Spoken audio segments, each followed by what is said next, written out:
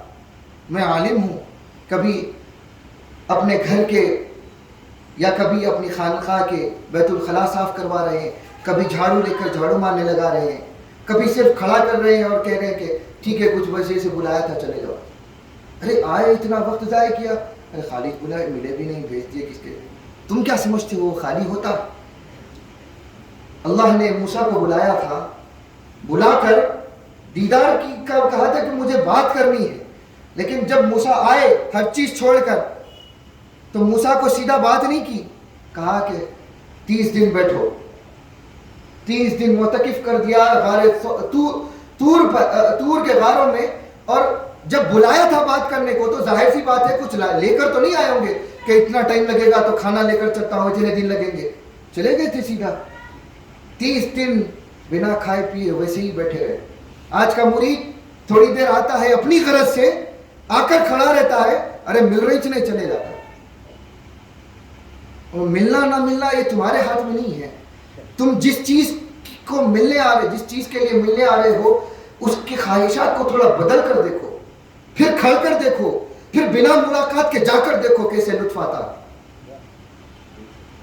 ان دروازوں پہ کھڑے رہنے میں کیا برکت ہوتی ہے، ان کی تمنا میں کھڑے رہنے میں کیا برکت رہتی ہے، تمہیں بعد میں پتا چلے گی. کہ حضرت امام سیدنا امام الحداد رحمۃ اللہ علیہ ارشاد فرماتے ہیں، امام الحداد کے ایک مرید تھے، وہ فرماتے ہیں کہ امام الحداد کی صحبت میں کافی عرصہ رہا.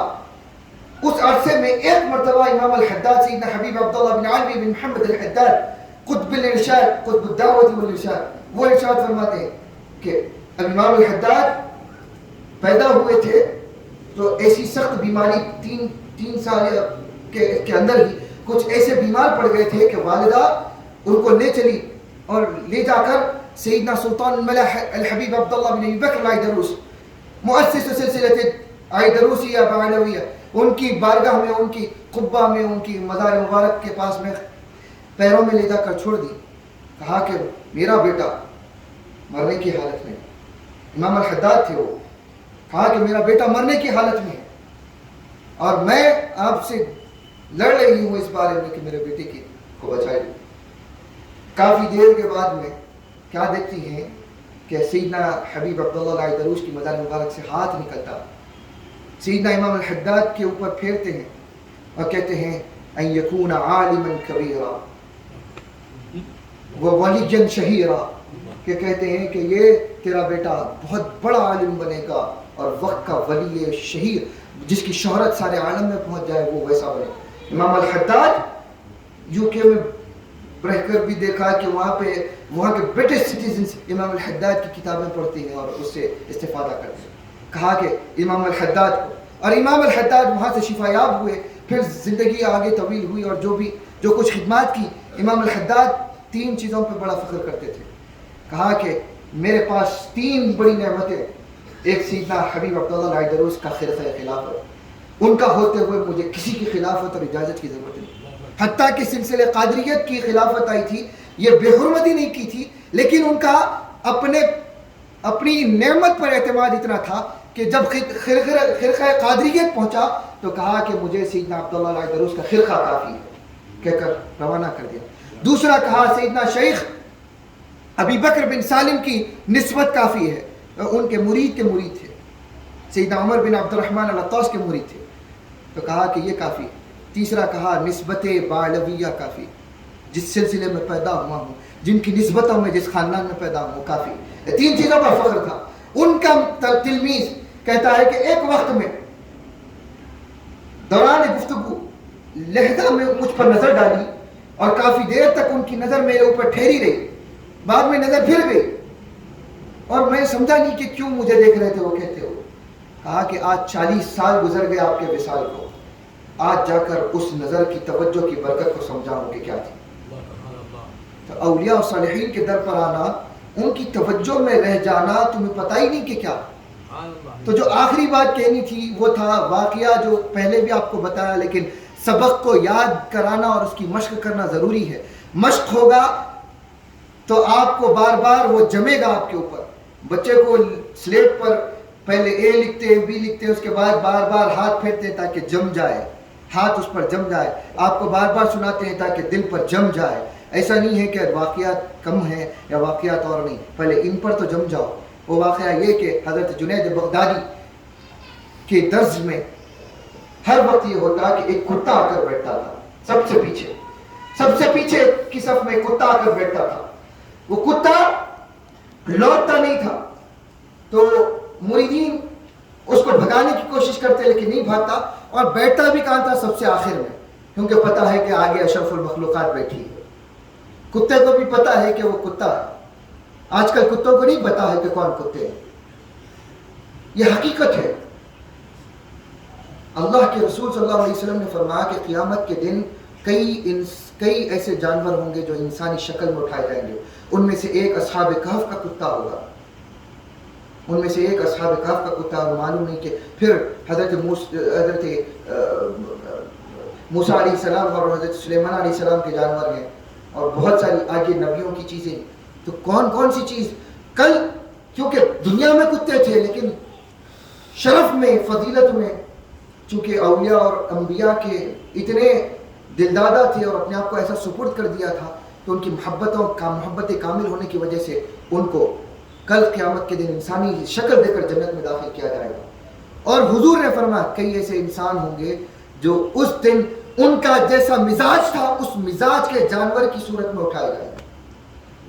اللہ محفظنا منہ، کہ اللہ تعالیٰ ہمیں ان میں سے نہ رکھے کہ ہم ویسے ہو جائیں. لیکن آج یہ بات خیال رکھنا چاہیے کہ چلو آپ انسان ہی ہوں گے، لیکن آپ ہر کوئی اپنے آپ میں سوچے کہ آگے بڑھنے سے پہلے کس کے سامنے آگے بڑھ رہا ہے، کس کے بازو سے بازو لگا کر بیٹھ رہا ہے یا کھڑا ہو رہا ہے، کس کے سامنے کیسے ہاتھ رکھ کر بیٹھ رہا ہے.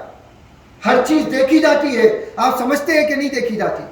دیکھنے والے بہت ہیں جو دیکھتے ہیں، غور کرتے ہیں. گرفت یک لہجہ نہیں ہوتی کبھی. فرعون کو بھی ایک لمحے میں اللہ نے نہیں پکڑا تھا. اس نے دعویٰ کر دیا تھا کہ میں خدا ہوں. کہ اللہ نے پکڑ لیا اس کو؟